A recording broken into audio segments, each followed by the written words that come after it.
parte final aqui, essa última perna de exercícios, eu estou fazendo os pares, né? Fiz o 14, o 16, o 18, vamos fazer o 20 e o 22. Aí na sequência a gente discute os ímpares, tá? Que ficaram para trás aí que eu não fiz, vou explicar por que eu não fiz e eventualmente tirar alguma dúvida, né? Alguns já comentaram exercício 17, alguma coisa assim, a gente já repassa. Então, no intervalo eu separei aqui o exercício 20 e a gente já pode continuar, tá bom? Vitor, eu não sei se o 21 tem resposta no enunciado. Se tiver, ótimo. Se não tiver, a gente discute, tá? A gente já vê o que está acontecendo lá. Qualquer coisa você me cobra aí, tá? Mas vamos passar pelos pares primeiro. Exercício 20. Uma cidade onde se publicam 3 jornais, jornais A, B e C, constatou-se que, numa entrevista, né, com 2.000 famílias dessa cidade, que 500 famílias assinam o jornal A, 450 assinam o jornal B, 350 assinam o jornal C. Além disso, 120 famílias assinam tanto o jornal A quanto o jornal B. 220 famílias, o A e o C, 150 o B e o C, e 80 famílias da cidade, das 2.000 famílias que foram entrevistadas, assinam os 3 jornais, A, B e C. O comando é, né, escolhendo-se ao acaso uma dessas famílias, uma só dessas 2.000 famílias possíveis, qual é a probabilidade de que ela assine somente o jornal A, no item A, assine o jornal B, no item B, assine os jornais A e C e não assine nenhum dos 3 jornais. São 4 itens, a gente vai fazer a discussão agora mesmo deles, tá? Então, eu coloquei esse exercício aqui porque ele é um pouquinho mais complexo, mas ainda assim você vai destrinchar ele de dentro para fora de uma forma bem tranquila. Eu coloquei ele para a gente ler com calma, revisar e identificar que claramente na descrição do enunciado existe uma separação por grupos aí, né? Um grupo de famílias que assinam o jornal A, outros que assinam B, outros que não assinam nenhum, assim por diante, no universo de 2.000 famílias que foram entrevistadas. Portanto, sempre que você tiver esse tipo de problema, separação por grupos, seja o grupo um torce para o São Paulo, torce para o Corinthians, um estuda português, outro estuda espanhol, sabe? Assina o jornal A, assina o jornal B. São grupos, tá? Conjuntos, matematicamente falando, são conjuntos. Então, o ideal de você fazer, você trabalhar quando se trata de conjuntos, é justamente utilizar os diagramas de Venn, que a gente já discutiu na semana passada. E sempre que tiver isso, esse tipo de problema, a forma mais simples de solucionar, de você enxergar o problema globalmente e atacar ele em trechos, né, assim, regiões pontuais e tal, é pelo diagrama de Venn. Então, vou colocar aqui, ó, o grupo de pessoas que assinam o jornal A, por exemplo. Tá? Vou fazer em roxo aqui, ó, por exemplo, o grupo de pessoas que assinam o jornal B. Tá? Então, aqui eu tenho 2 conjuntos, 2 grupos, e é claro que você consegue perceber que isso já não está muito coerente com o problema. Porque tem gente que assina tanto o A quanto o B. Então, como é que ela vai estar aqui e aqui ao mesmo tempo? Impossível.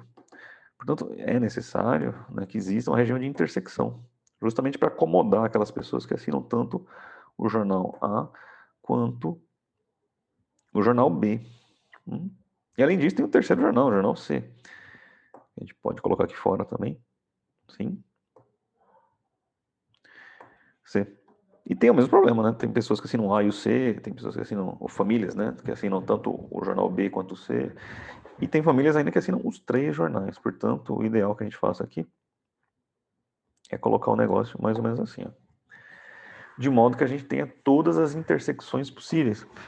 E tudo isso ocorre numa pesquisa que foi feita, né? Vocês devem estar lembrados do início do enunciado aí. Total de 2.000 famílias.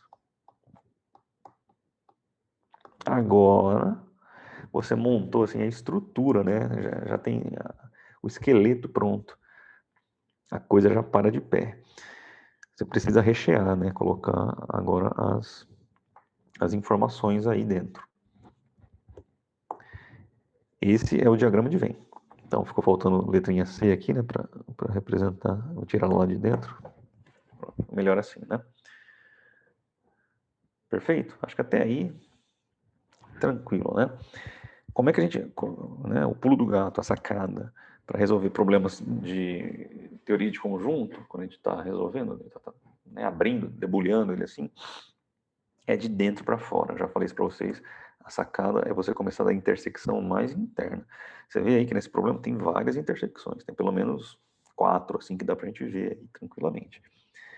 A intersecção mais interna é essa aqui, essa é a região de dentro, tá bom?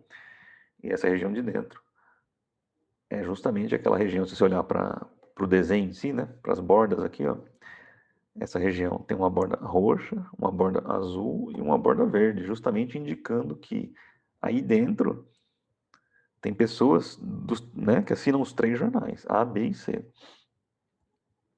Dá uma olhada no enunciado aí e me responde quantas pessoas assinam os 3 jornais ao mesmo tempo. A gente sempre começa pela intersecção mais interna. Tá? Da leitura do enunciado fica fácil de ver que são 80 famílias assinam os 3 jornais. Né? Aí tá dado, tá dado. 80 famílias. Vou colocar aí, 80 famílias. Joia? Tem mais intersecções? Tem. Então você continua preenchendo todas as intersecções e depois os grupos. Tá? Então aqui, por exemplo, eu tenho essa borda azul, A, e a borda vermelha, perdão, a borda roxa, B. Então dentro dessa região amarela aí, tem que ter todos os assinantes dos jornais A e B. Quantos são? Novamente, se você procurar aí no enunciado, você vai achar. Tem que ler um pouquinho, deixa eu ver. Aqui, ó. Achei, na terceira linha, bem no começo aqui, ó. 120 assinam o jornal A e B. Ora bolas, dentro dessa região amarela tem que ter 120 assinantes. Porém, se você olhar dentro dessa região, já tem 80. Para você ter 120, precisa de quantos ainda? Opa, você deve concordar comigo que ainda precisa 40, né? Vou colocar 40 aqui, aí sim, essa região entre o A e o B vai ter 120 assinantes. Tá? E o mesmo processo você vai fazer com as demais intersecções. Aqui, ó, azul A, verde C. Quantas pessoas assinam o jornal A e C? Aqui, ó, 220 assinam o A e o C. Bom, então naquela região tem que ter 220. Só que você já tem 80. Portanto, precisa de quantos para chegar em 220? Se não estiver equivocado aqui, 140, né? 140 mais 80 dá 220, que é justamente essa região aqui, ó. São os assinantes tanto do A quanto do C. Corresponde aos 220. Bom, por último, né, a quarta intersecção que a gente tem são justamente os assinantes do jornal B e do jornal C. Essa regiãozinha aqui. Quantos são? Mais uma vez, você vai tirar isso do enunciado. B e C, 150. Você já tem 80. Correto? Preciso de 70. Muito bem. Bastante gente me ajudando aqui no bate-papo, no chat. Agradeço. Acabou? Não, não acabou, né? Vamos olhar agora grupo por grupo, conjunto por conjunto. Conjunto A aqui, azul. Quantas pessoas tem que ter aqui dentro? Quantas pessoas tem que ter aí? Do enunciado, cadê? Lá no comecinho ele fala aqui, ó, 500 assim no jornal A. Então eu preciso de 500 ali dentro.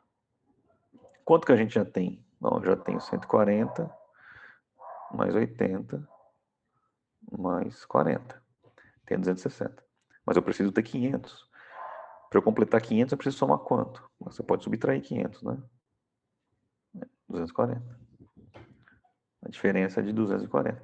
Então você precisa completar aqui com 240 assinantes. De modo que se você somar todo mundo aqui dentro, vai dar 500. O grupo A, né, de assinantes do grupo A, são 500. Aqui, ó. E o mesmo processo vai fazer para os outros conjuntos. Conjunto B aqui. Né? Só vai mudando os números, né? Claro, deixa eu tirar isso para cá.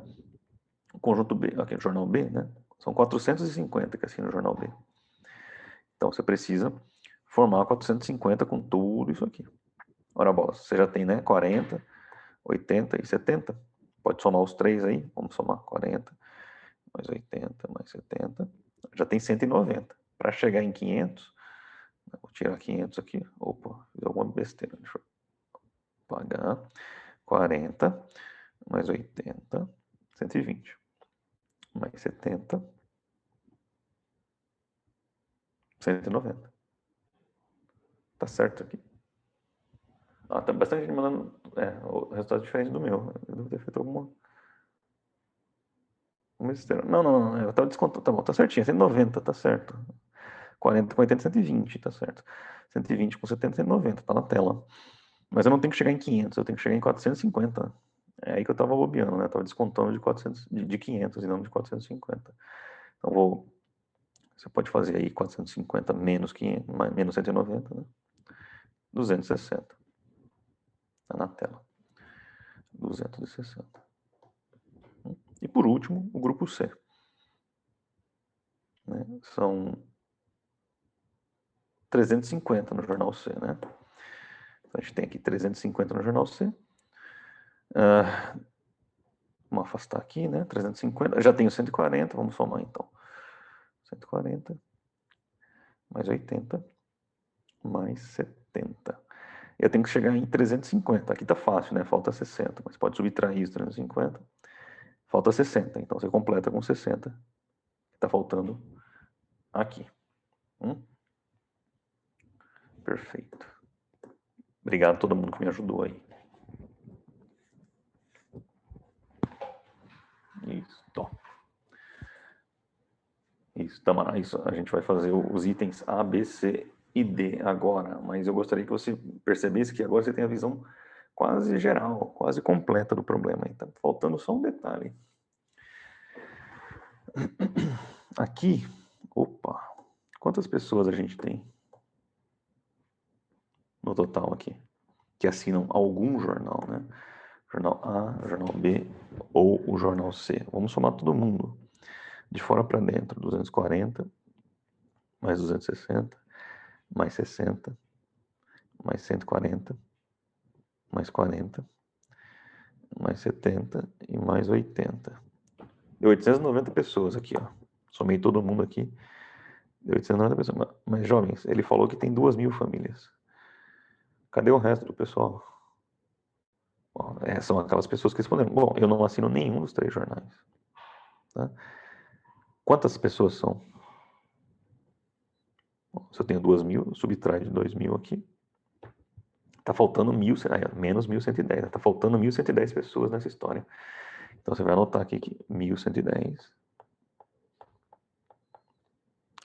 famílias não assinam nenhum. Mas elas estão dentro da pesquisa, estão dentro dessa caixa retangular que eu fiz aí, preta. Tá? Mas é importante que esse número esteja presente. Olhando agora, você tem o quadro geral completo e detalhado. Tá? Se eu perguntar para você, que acho que já é a pergunta do item A, inclusive, né? Quantas pessoas assinam somente o jornal A? Somente o jornal A? Quantas são? Bom, o jornal A é esse grupo aqui, ó. Agora, somente ele, são famílias que assinam o jornal A e não assinam o B, não assinam o C. São quais famílias? Quantas, né? Tá aqui, 240. Isoladas, 240 famílias. Então a gente pode diretamente resolver aqui. Item A. Apenas o A. Né? Apenas o.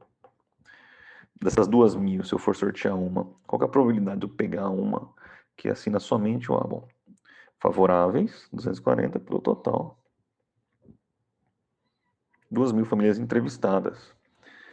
Bem, e aí, jovens, novamente, você pode simplificar, né? Ó, corta aqui, 24, divide por 2, é 12%, né? Pode ir para a calculadora também, vai dar 0,12 de qualquer jeito, 240, dividido por 2.000, vezes 100, né? Ips. Vezes 100, 12%. 12%. Bom. Agora você tem o quadro geral, não tem mais segredo. Você vai olhando e respondendo. Aí, assine o jornal B. Quantas famílias assinam o jornal B? Ele repara que não falou somente o jornal B, apenas o jornal B. Ele falou, assine o jornal B. Quantas são? Todas essas aqui. Inclusive tem no enunciado, né? Deixa eu pedir licença aqui para a calculadora. Tá aqui, ó, 450 assina o jornal B. Essa dá para fazer pelo enunciado. A anterior já não dava. Então no item B, a minha probabilidade será 450 favoráveis, né? Que assinam o jornal B. Não é apenas, né? O jornal B. Então são 260, mais 40, mais 80, mais 70, vai te dar 450. Aqui você vai dividir também na calculadora. Pode simplificar se quiser, ó. Corta o zero com zero, divide por 2 em cima, vai dar 22,5%. Então, 22,5%. Item C. Olha, assine os jornais A e C. Quantas famílias assinam os jornais A e C? Estão aqui, ó. A e C. 140 mais 80, né? Dá 220. 220. Essa também tem no enunciado. Então, vou colocar aqui. Tem C. São 220 pessoas que assinam o jornal A e o jornal C. No universo de 2.000. E novamente, né? Corta o zero, né? Corta. Simplifica por 2 em cima e embaixo. Fica 11 dividido por 100, que é 11%. Ou faz na calculadora. Vai dar 0,11 vezes 100%. 11%. Bem? Então você vê como fica simples, como fica fácil de responder qualquer pergunta que ele te faça a partir do diagrama de Venn bem montado, né, bem discutido. Para encerrar, quantas famílias não assinam nenhum dos 3 jornais? Né? A probabilidade de obter uma família que não assine nenhum dos 3 jornais. Bom, para não assinar nenhum dos 3 jornais, a gente já viu quantos são. Favoráveis, 1.110. Um total possível de 2.000 famílias. Então, dividir aí 1.110 por 2.000 vezes 100%. 55,5%.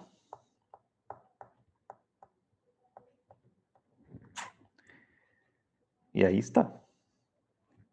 O exercício e a resolução. É bom, e tem as respostas ali bem pequenininho, né? 12, 2,5, 11, bateu as 4 respostas. Bom, tudo bem até aí? Vocês estão me acompanhando? Tá dando para ouvir direitinho, acompanhar o raciocínio? Simples, né? No fundo, o diagrama de Venn é a ferramenta ideal para você aplicar na maioria dos problemas de conjunto. Por mais que seja simples, não consigo fazer de cabeça. Não confia muito, não. É tão simples que vale a pena você, mesmo nos problemas que aparentemente são facílimos, você montar o diagrama. Tá? Não é o caso desse, que já tem, né, três elementos, 3 conjuntos intercalados, né, interseccionados. Um pouquinho mais complexo esse, mas ainda assim, depois que você faz, ele fica limpo. Se eu perguntasse, olha para o gráfico aí, olha para o diagrama. A pergunta não foi feita, mas se eu perguntar para alunos, meninos, colegas, quantas famílias assinam apenas os jornais A e B? Apenas o A e o B. Se assinar o C também não vale. Quantas são? Apenas o A e o B, justamente. Todo mundo também respondeu certinho. 40 famílias. Só A e B. Bom, tá vendo? É o tipo de informação que não está no enunciado e você consegue tirar tranquilamente.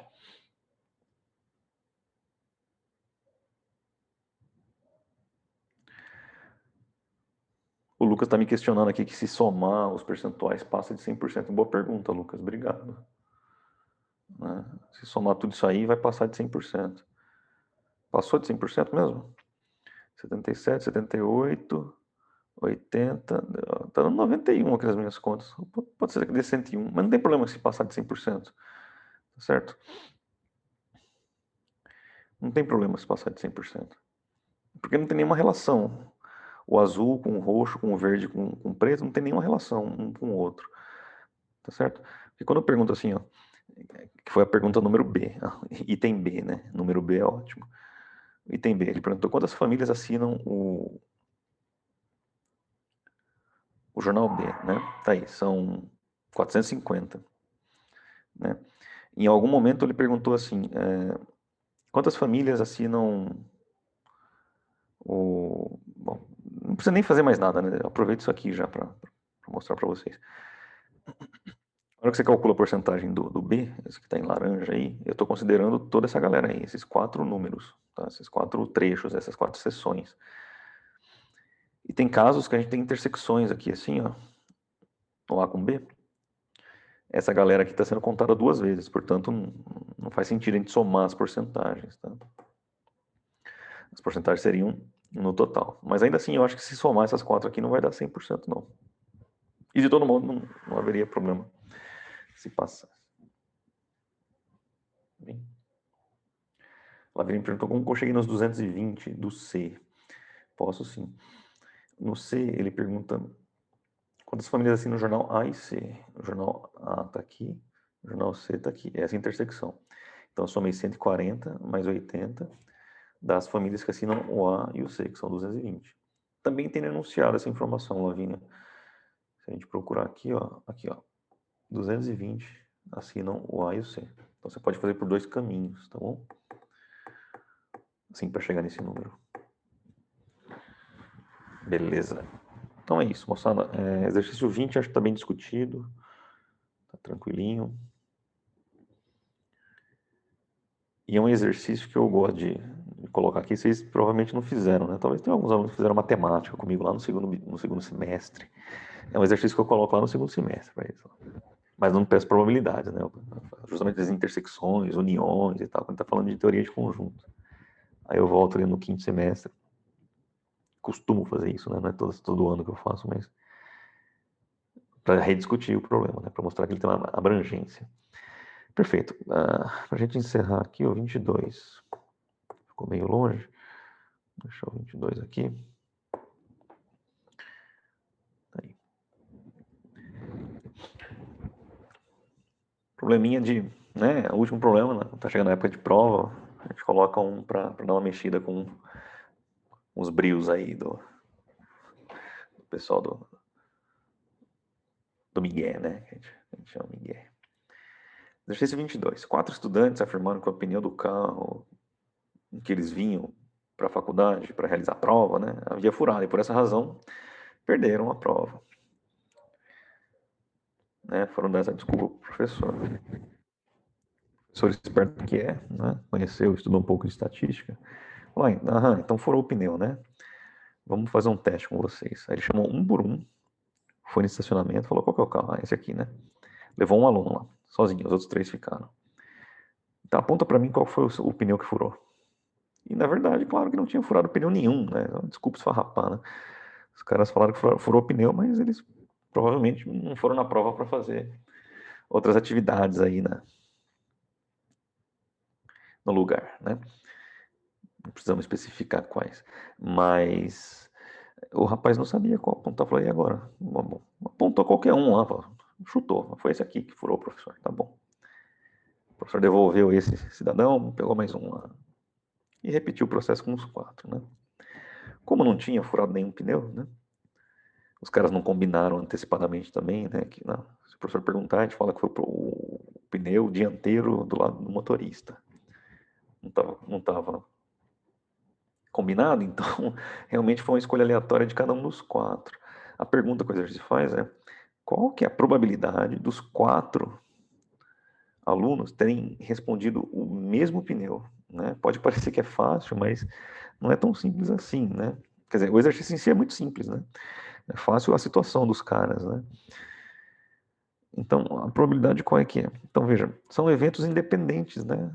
O pneu, o cara escolheu ao acaso. Quantos pneus tem para ele escolher, né? Vamos descontar o step, né? Não vamos... O cara fala, furou o step. Não vale. Um dos 4 ali furou, né? Então, no total ele tem 4. E ele vai chutar um possível que furou. Agora, para que isso ocorra de forma convincente, os 4 têm que chutar o mesmo pneu. Então, a chance de... Suponha que foi justamente o pneu do motorista lá, o dianteiro do lado esquerdo.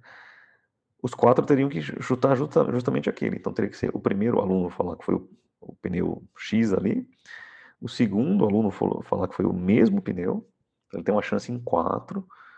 O terceiro aluno falar que foi o mesmo pneu, uma chance em 4. Aleatoriamente. A escolha do primeiro, como eles não estão conversados, não estão combinados, não interfere na escolha do segundo, não interfere na escolha do terceiro. São eventos independentes, portanto multiplicativo. A resposta do primeiro tem que ser igual à do segundo, e igual à do terceiro, e igual à do quarto. Tem que ser a mesma resposta. E a chance dele acertar a resposta ali, ou o pneu correto, é 1 em 4. Tá certo? 1 em 4. Multiplicar aqui não dá para simplificar, né? Só tem 1 em cima. 1 vezes 1, não. Agora 4 vezes 4, 16. Vezes 4 de novo, 64. Por último, 64 vezes 4 dá 256. Mas se você não tiver a fim de fazer, você pode fazer na calculadora. 4 vezes 4 vezes 4 de novo. 256. Perfeito. Então, sem combinar, eles poderiam acertar, olha aqui, uma chance em 256. Bem difícil, né? Bem difícil. Vamos dividir 1 dividido por 256, multiplicar por 100%. Não deu, né? 0,39% aproximadamente. Portanto, a hora que vocês forem inventar uma desculpa, inventa uma desculpa bem inventada, hein? Bem combinado, porque tem professor aí que não vai deixar passar, não. Tudo bem, exercício simplesinho, né? Na verdade, é um exercício de probabilidade de eventos independentes, contextualizado aí e tal, etc. Mas no fim das contas, você tem que identificar que são 4 eventos independentes, né? 4 escolhas independentes. E como eu quero que todas sejam iguais, uma e outra e outra e outra, são multiplicativos porque é a intersecção. 0,39%.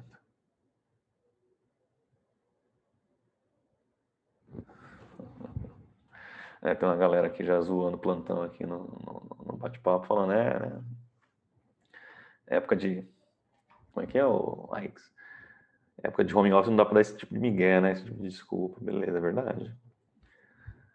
O Guilherme aqui falando do Doutor Estranho, vendo as possibilidades em Vingadores. Eita, tá bom, bom. A gente pode ficar contextualizando essas coisas aqui muito, mas tudo bem, tranquilos aí com relação ao cálculo? De boa, né? De boa. Teve uma vez assim que um aluno falou pra mim, puxa, professor, acho que o ideal mesmo era vir de bicicleta pra escola, né? Porque daí tem menos pneu pra gente errar. Eu falei, vem, de bike, de motocicleta, de mobilete, de lambreta, tá certo. É isso aí. Tá bom, então os exercícios pares, retomando aqui, tá? A gente já fez todos, fizemos todos os exercícios pares que eu queria. Então, um aí, né? O circense aí falou para vir de monociclo. Muito bem, tá certo. E aí vai trazer os amigos onde? No cangote? Tem que vir o pessoal do circo mesmo, né? Um em cima dos ombros do no monociclo. Em cima da corda bamba, né? Tá bom. Ficou faltando os ímpares, pessoal. Tá bom? Os ímpares. Por que eu não fiz os ímpares? Primeiro, porque eu não quero fazer todos os exercícios. Isso aqui também, né, a ideia não é eu ficar resolvendo e você olhando e achando que entendeu tudo. Tem que praticar um pouco. Segundo motivo, porque muitos deles a gente já tem coisa bastante semelhante feita nas aulas anteriores.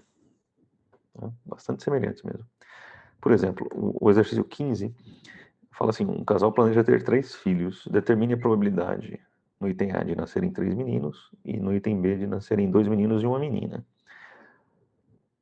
Eu falei, não, nada a ver, a gente não fez isso. Fez isso sim. Só troquei os nomes. A gente fez com a moeda. Certo? Não falei de 3 filhos, mas eu falei de lançar 3 moedas. Pode dar cara ou pode dar coroa. Então, quando eu lanço uma moeda para cima, na prática, assim, em termos análogos, né, comparativos, equivale a uma questão de gravidez, né? Pode ser menino, pode ser menina. Pode ser cara, pode ser coroa. Então, no exercício 15 você pode fazer cara, coroa, na verdade menino, e menina. Pronto, só trocou as letras, tá? E faz a árvore de decisão, né? Pro primeiro filho, segundo filho, terceiro filho, igual eu fiz aí. Então, se deu menino, né? Você casou, teve um menino, e teve uma segunda gravidez, o fato de você ter tido um menino na primeira gravidez não interfere em nada. Se vai ser menino, vai ser menina na segunda, pode ser menino, tanto quanto pode ser menina, certo? Então, pode ser menino, menina. E, bom, é o cara ou coroa que a gente viu da outra vez. Então, você vai ter lá no final 8 saídas, né? Exatamente o que a gente fez lá. Tudo cara, ou tudo menino, 3 meninos, até tudo coroa, ou 3 meninas. Tá bom? 3 meninas. E aqui no meio, né, todas as combinações possíveis. Né? Um menino e 2 meninas, 2 meninas e um menino, e, né, e as combinações, as alterações de posição. Tá bom? Então não tem nenhuma novidade aí. Inclusive, eu fiz também com 3 moedas, né? O espaço amostral está montado no exercício da aula anterior, ou da aula anterior. A gente fez, então não tem muito segredo. Tá?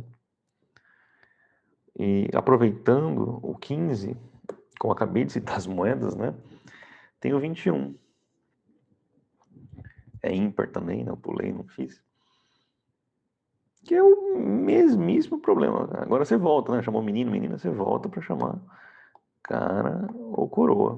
E monta o espaço amostral. Na verdade, não precisa nem montar, né? Se você não quiser. Eu gosto de montar porque acho prático de visualizar. Né? Então são 2 possibilidades, menino ou menina, ou cara ou coroa, 2. Então você vai ter um espaço amostral com 8 possibilidades diferentes. Tá bom? Então o exercício 15 e o 21, totalmente semelhantes. Então, quando ele fala assim, nenhuma coroa, qual que é a probabilidade de não ter nenhuma coroa? É quando tudo dá cara, né? Cara, cara, cara, cara. 3 caras. É 1 em 8. Aí, ó, não tem, falando que não tem gabarito, é 1 em 8, 1 em 8. Nenhuma coroa, são todas caras. Né? Ou tem tudo cara, ou tem alguma coroa aí. Uma coroa, 2 coroas ou 3 coroas. A única que não tem nenhuma coroa são as 3 caras. Né? Uma cara, né? Uma cara. O que você tem que fazer? Todas as combinações possíveis tem uma cara. Então, cara, coroa, coroa tem uma cara. Coroa, cara, coroa tem uma cara. E coroa, coroa, cara. É só a perninha que tem a diferença, tá? São 3, não tem mais nenhuma combinação possível. Num total de 8, então aqui 3 oitavos. No máximo uma cara, no máximo uma cara. Essa aqui, ó, o item C é no máximo uma cara. Essas 3 já responde bem, né? No máximo uma cara. Todas têm uma cara. Como é no máximo, eu tenho a condição também 3 coroas. Com as 3 coroas eu não tenho nenhuma cara. Então é 0 cara ou uma cara. No máximo uma cara. Então são 4 em 8. 4 possibilidades. 3 que tem uma cara e uma que não tem nenhuma cara. 4 possibilidades. E a última, pelo menos 2 caras. Pelo menos 2 caras. Aí você reescreve todo mundo com 2 caras. Cara, cara, coroa, cara, coroa, cara, e o que mais? Coroa, cara, cara. Pelo menos 2 caras é o item D. Pelo menos 2 caras. Aqui eu tenho 2 caras, exatamente. Pelo menos, então eu posso ter mais de 3 caras, mais de 2 caras, que é o caso com 3 caras. Cara, cara, cara. Pelo menos 2 caras. 2 ou 3. Então também tenho 4 possibilidades no total de 8. Mesmíssima linha de raciocínio da 15, tá? Por isso que eu peguei aqui, vou fazer a 21, que não tem o gabarito. Fazendo assim, né? Bem jogado, assim, discutido levemente com vocês. É a mesmíssima linha de raciocínio da 15. Então a 15, né? A 15 tem resposta lá, não vou fazer, mas você troca cara por menino, coroa por menina, ou vice-versa, tanto faz. e monta, e como eu fiz aqui, acabei de fazer. Bom, então tá gabaritado aí o 21. Alguém reclamou que não tinha gabarito. Não tinha porque era muito simples, aí tinha coisa feita. Tá bom? Então 15 e 21 discutido, ficou faltando discutir o 17 e o 19. O 17 e o 19 são outra classe de exercício, que a gente fez hoje, inclusive, que é o de conjuntos. Tá? É a classe de conjuntos. Não quero ir muito longe nisso, mas vamos olhar o 17, por exemplo. Deixa eu limpar aqui.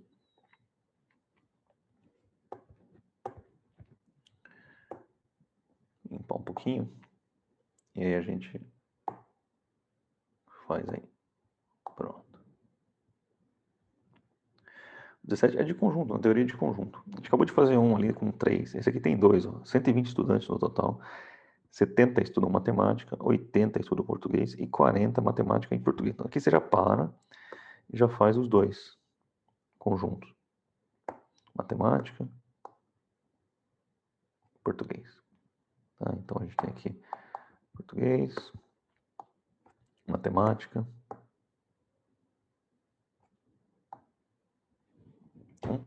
Ele falou que são 120 estudantes. Ótimo.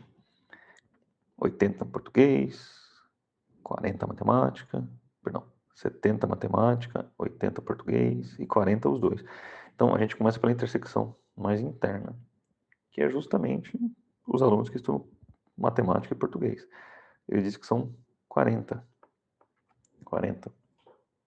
Esse cara aqui, ó, 40. Matemática e português. Só que ele fala também que são 70 que estudam matemática. Bom, eu tenho que ter 70 aqui. Como eu já tenho 40 ali, eu preciso só de 30. Aqui eu fecho 70. Né? O mesmo argumento para português. Então, português ele fala que são 80 que estudam português.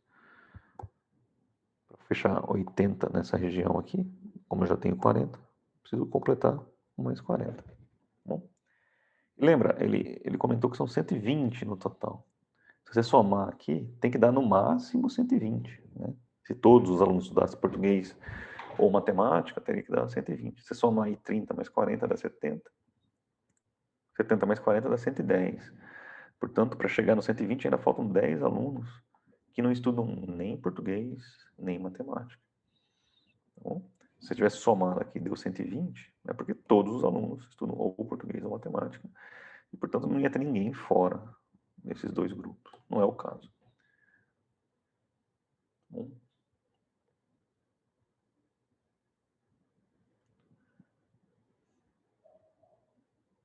e aí vem os itens, né? Se um estudante é escolhido aleatoriamente, qual a probabilidade no item A dele estudar apenas matemática ou apenas português? E aí a gente vai resolver esses.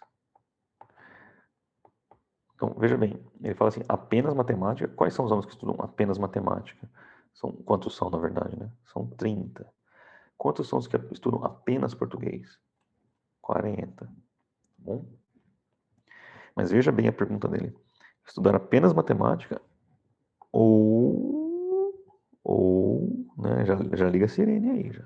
Ou apenas português. Ou é união, né? Então aqui ele quer matemática, união, português. Não precisa montar isso, assim. Pode fazer direto. Mas lembra, a união, a gente soma. Eu tenho que somar, a probabilidade de acontecer ou um grupo, só os estudantes de matemática, ou outro grupo, só os estudantes de português. Então, no item A você vai somar as probabilidades. Matemática, apenas matemática, 30 no total de 120, mais português, 40 no total de 120, né? Apenas português. Se você somar, vai dar 70 por 120. Se quiser simplificar, aqui é mais do que simples, né? É só cortar os zeros. 7 por 12. 7 por 12. Dividiu por 10 em cima, dividiu por 10 embaixo, fica 7 por 12. E a união, né? Ou ou matemática, ou português. Tem que somar. A gente multiplicaria se ele quisesse. Qual que é a probabilidade de encontrar um aluno que estude ou matemática, somente matemática e somente português? Fica meio estranha a pergunta, mas aí tá bem claro que tem um E no meio, você ia multiplicar. Bom, no caso é ou um grupo ou outro, tanto um quanto o outro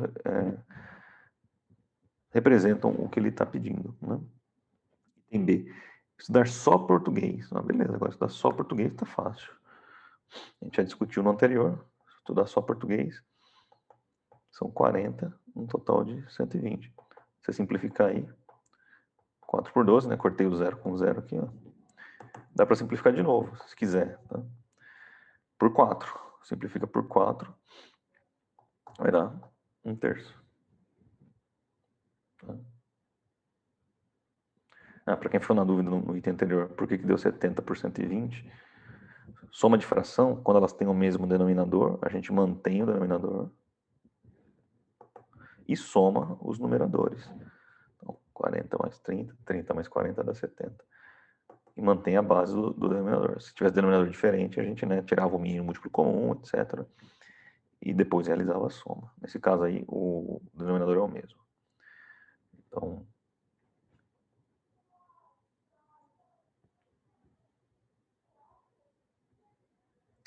legal. A Amanda até comentou aqui. Muito, muito bom comentário, inclusive. Amanda Sarana, né? Ô Pedro, mas quando é evento união, a gente tem que fazer a subtração da intersecção, realmente. Por isso, quando eu falei, porque eu pus a formulinha ali, não precisava ser exatamente aquela. Mas Amanda, bem colocado. A fórmula original, né, até representar, relembrar com vocês aqui da união, né, é a probabilidade de um mais a probabilidade do outro, menos, como a Amanda bem lembrou aqui, a intersecção, né, a intersecção com B. Tá bom? Só que, Amanda, nesse caso, para a gente, o A e o B são os alunos que estudam apenas português ou apenas matemática. Então, a intersecção não existe. Apesar de aqui, aqui existe intersecção. Sim, existe, mas é de todos os alunos. Agora, você pensa nos alunos que estudam apenas português e o outro grupo são os alunos que estudam apenas matemática, não tem nenhum desses alunos que estuda apenas matemática estuda apenas português. Não faz sentido essa intersecção, né? Por isso que ela não existe nesse caso, mas você lembrou muito bem.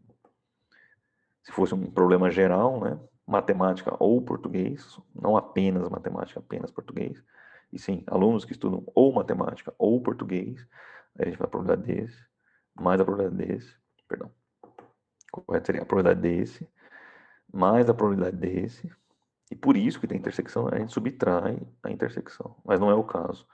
Tá? A gente está considerando só esses dois grupos aqui que não tem intersecção. De todo modo, muito obrigado aí pela lembrança e o comentário.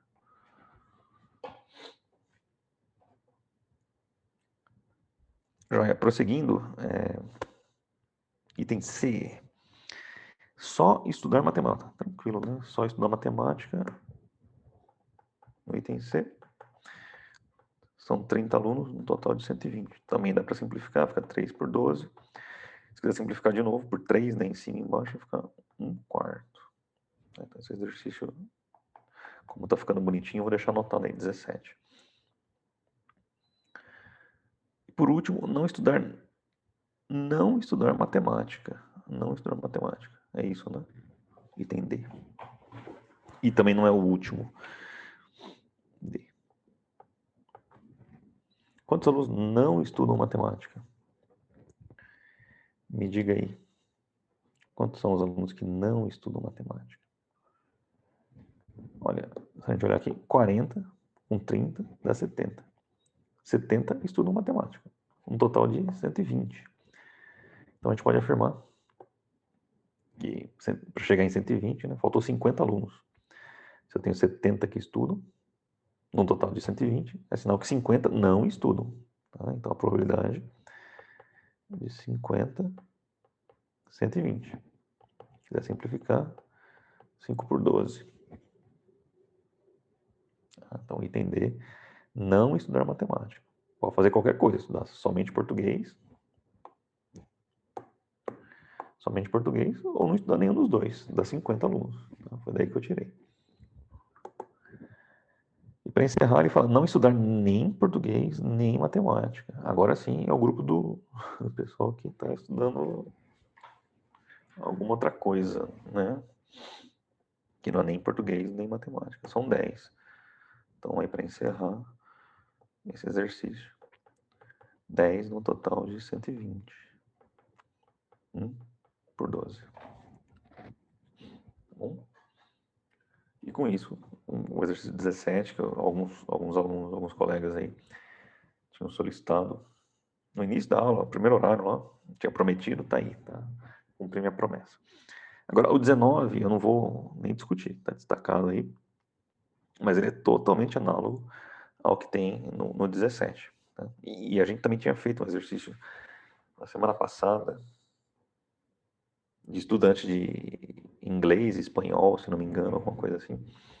É a mesmíssima ideia, os 3 exercícios, tá? Então, monta o diagrama de Venn, começa aqui montando o diagrama de Venn bem bonitinho, preenche ele através das intersecções, começa pela intersecção mais interna e vai abrindo, tá? Depois é só colher os números, né, que já estão piscando ali na frente.